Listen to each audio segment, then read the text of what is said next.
You're welcome back, and this is still CROSFIRE, reaching you from Wazobia Max UHF 57. And we have Comrade Ayodele in the studio with us, and Dapobanjo is still here, Ishoma is still here. And we're looking at wastages in government. And yes, Comrade ADEWALE is doing so much justice to the program. We'll be talking about the issue of security votes in Nigeria, a fraud or it's an inevitable necessity. Comrade. Well, like I was saying, there are so many things that happen within the security network that are not really brought to the table because of the sensitivity of it. And such matters at times use funds to actually pave way or smoothen the way, as the case may be. For instance, you want to gather intelligence. You want to gather intelligence. It's highly very expensive. Yeah, there are provisions for it. But the chief executive is also given a leverage as the chief security officer to have some sundries in his omnibus kitty or pocket so that he can use such funds in order to pave way to gather that intelligence and share it with other intelligence agencies. It is allowed. Without using the intelligent officers that are already on ground. He is the chief security officer. That makes you office. So you engage whistleblowers. You engage supposedly whistleblowers. You can engage whistleblowers. Okay. To unravel some things in government. You can. The major thing is that the area must be well secured.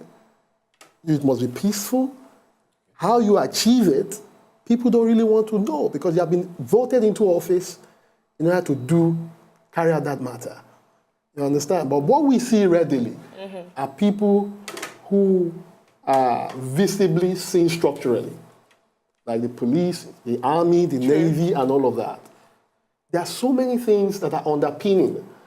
And that is why I said, for every security vote that is expended, there must be accountability. It is for the auditors. The auditors do come to ask, what have you done with these funds? But if it's the way it is, as you say, then that means we shouldn't be having crises here and there in our various communities. But these things happen. And at the end of the day, when we ask those in authority, particularly at the local government level, the most favorable response to them they give is, well, you see, we do not have power to do certain things as regards security. That is the business of the state government. That is the business of the federal government. So don't you think, now, let's be honest on this program, don't you think, since this is not being applied for as it should be, based on all you have said, don't you think security votes should be scrapped? Well, I would speak from the point of my understanding, point of my participation, and point of my view. Your involvement too. That's why I said my because participation. You actually have spent. That is why you have spent security vote before. That is why I said my participation. How did you spend your security vote? To her question, when you were in office. To her question, I'll link it to yours. Okay. As the chairman of local government, you are the first in line in your local government as the chief security officer. That is why we are clamoring for local government police and state police. But as it is, we don't have that. So what you are required to do is interface with various security operatives there. We have a security council meeting where we meet once in a month. Then we share intelligence reports, we discuss about the happenings and profile solutions. Now, you get those aggregates in a minute and you send it to the state government, where he also tender it at his own security council meeting. He marries it with whatever information they've gotten. Now, when you have an unseen situation on ground that is unbearable, you request to have an audience with the chief security officer at the state in order to debrief him of what is happening. You being the first responder, you understand, and all of this. The way I use my security votes, one, is to gather intelligence. And how do you gather it? I see something that is happening. I'm not too convenient with the information I'm getting from the police or the SSS or whatever the case may be. I want to also check their information. I get some people, give them some certain funds, you understand, through my security officer. You go into the communities, make them happy, let them talk, extract this information, decipher, and all of that. Yeah. You understand? But it is documented what I've used the money for.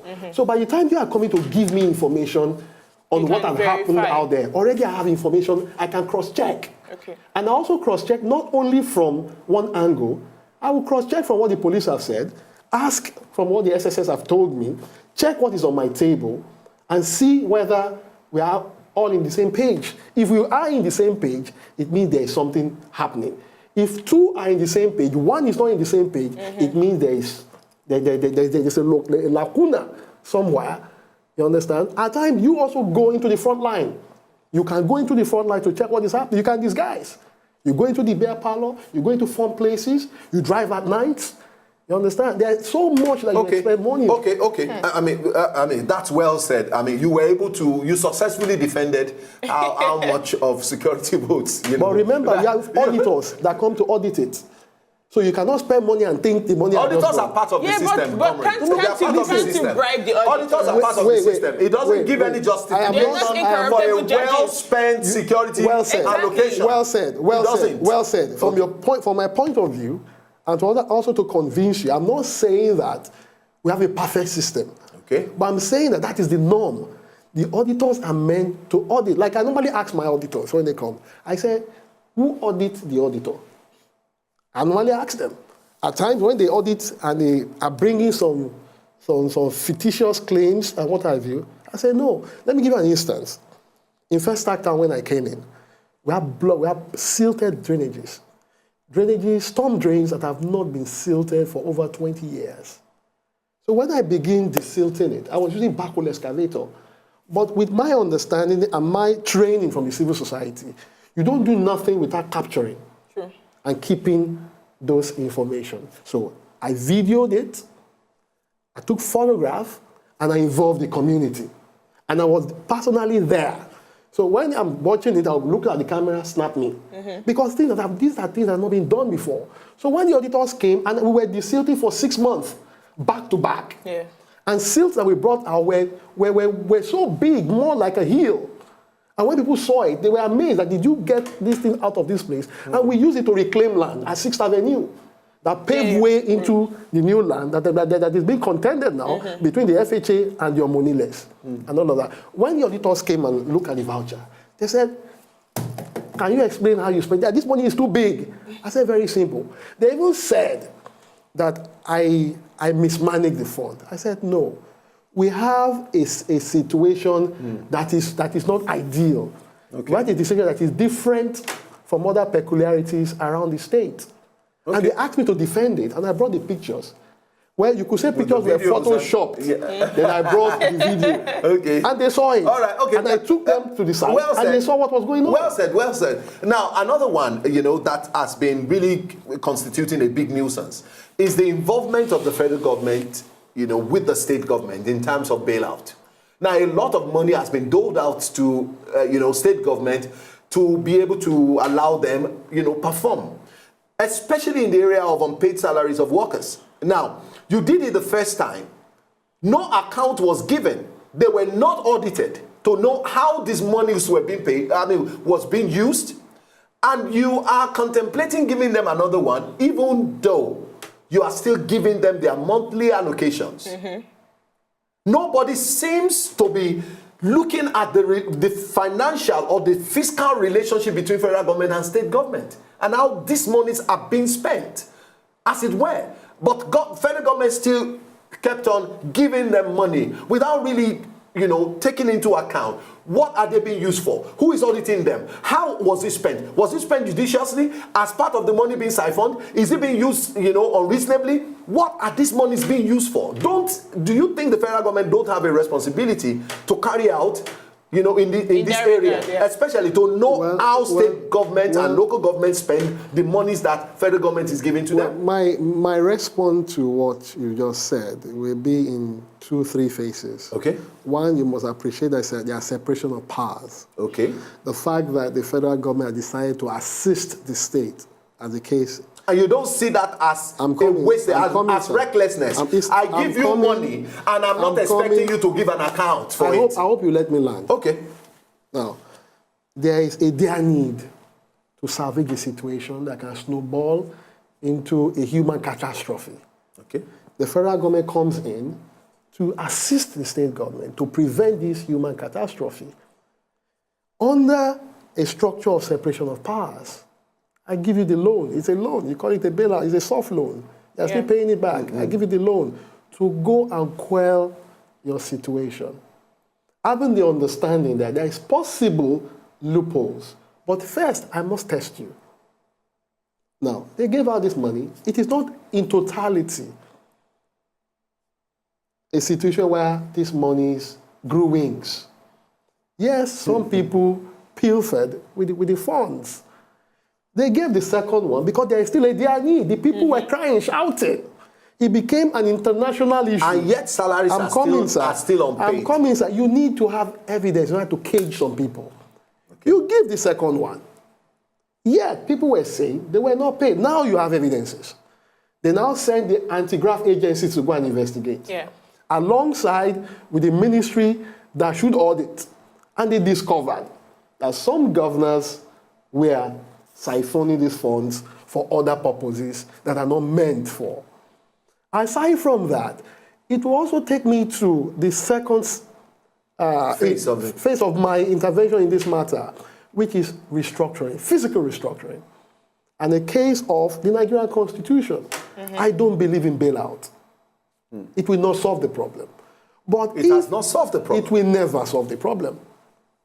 Because you keep going cap in hand. It's a begging process. But if we have a structure where states can manage their resource, local government can manage their resource, all the federal government need to do is monitor and, of course, get royalties.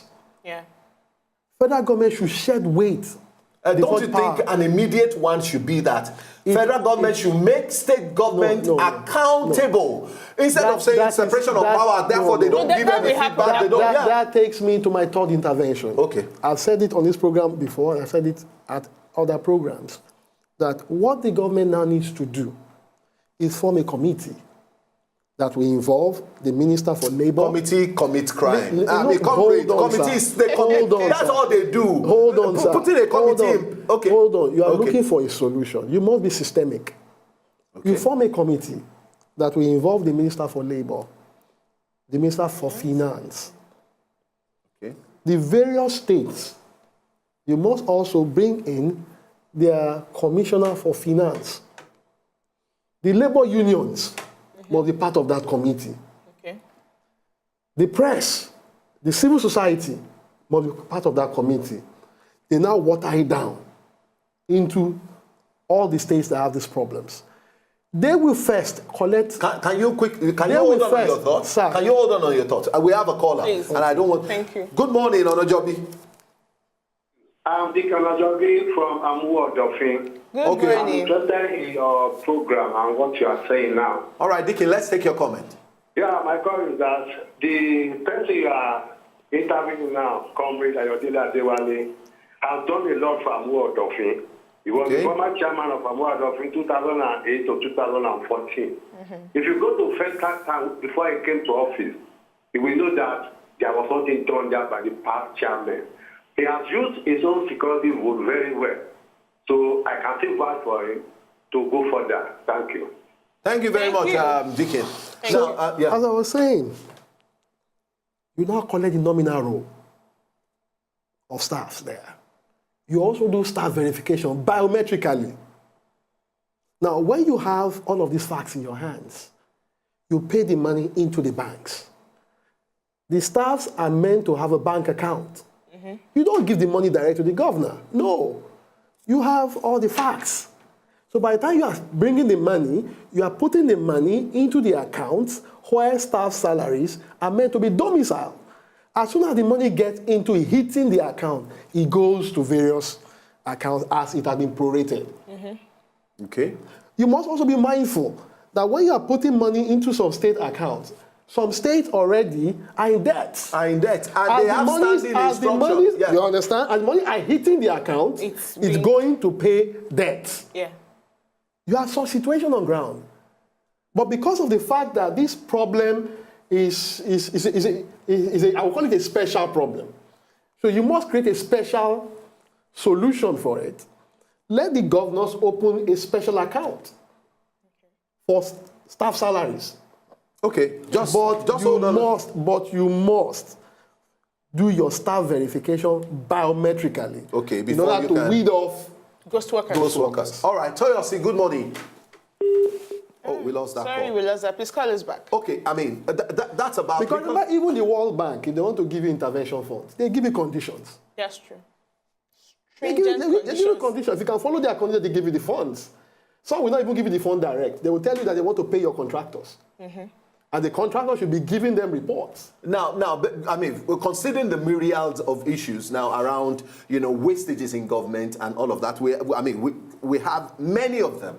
The classical example of, another very important one is the number of trips that the president has made since he came into power. Now, as claimed by the special advisor, special assistant to the president of media and publicity, Garba Shehu, he came out to say the publicized 2.2 billion naira that is being acclaimed to have been used as funding the trips of the president in the last one year and 4 months, that is actually not so. That the president actually has spent only about 61 million. But unfortunately, considering these trips, some of us are travelers. We make trips.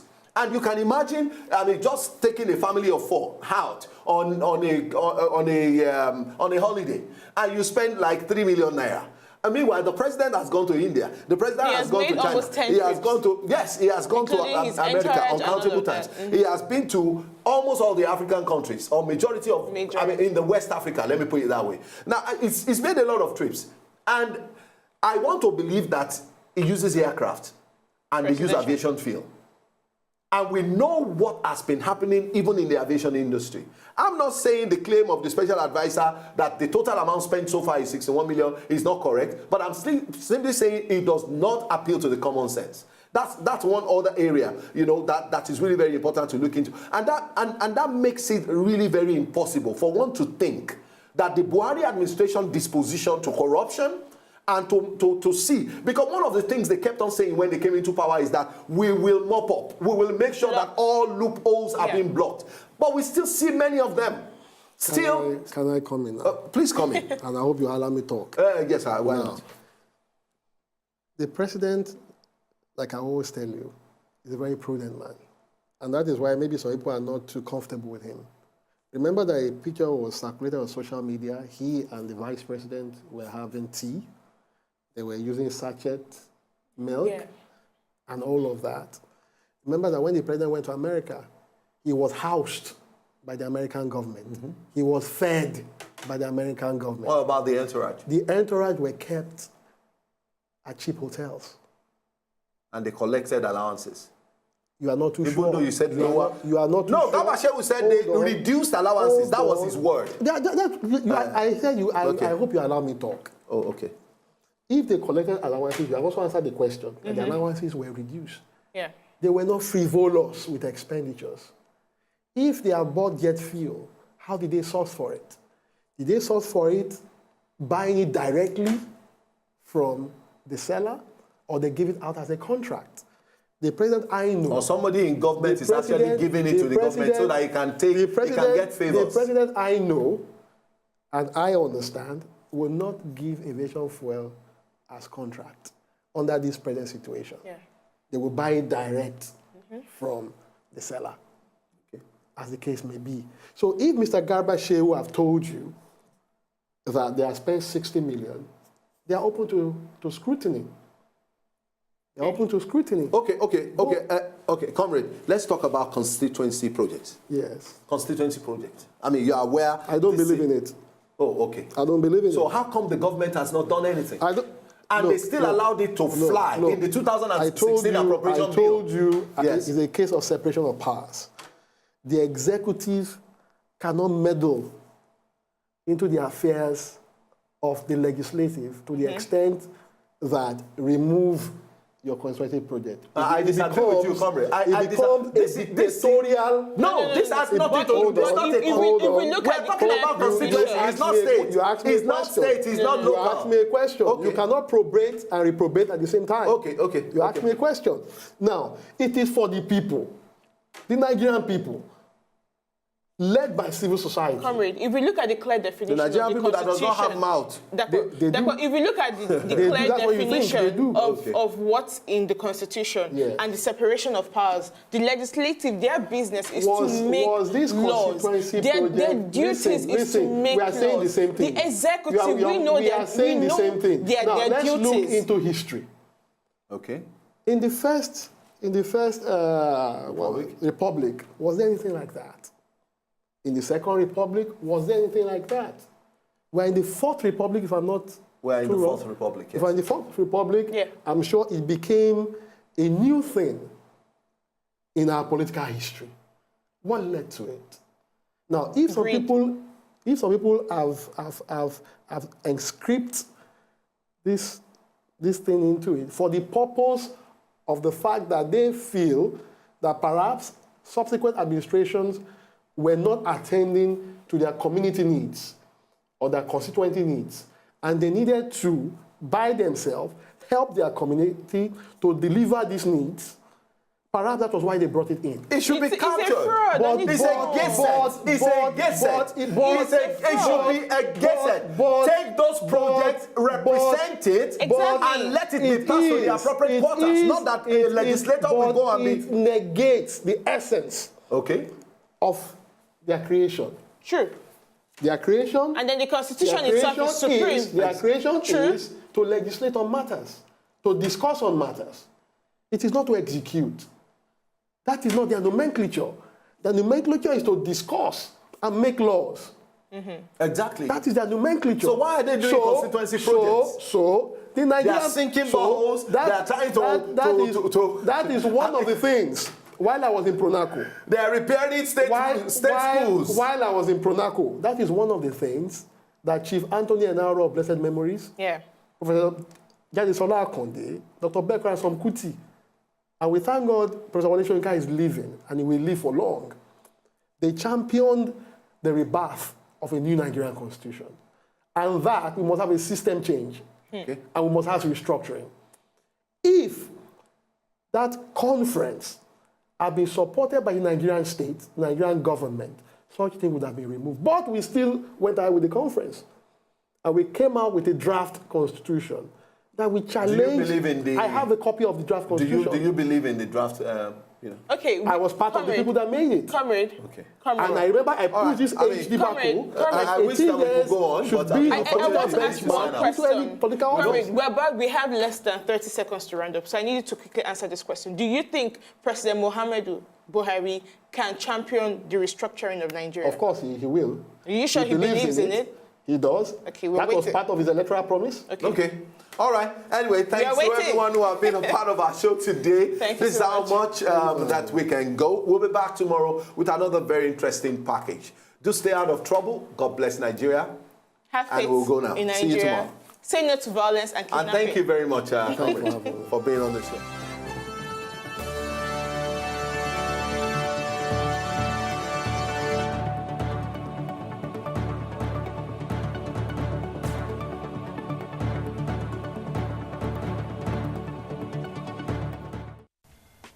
To enjoy more of these our Ogbonge videos when you just watch, press this button to subscribe on top of our YouTube page.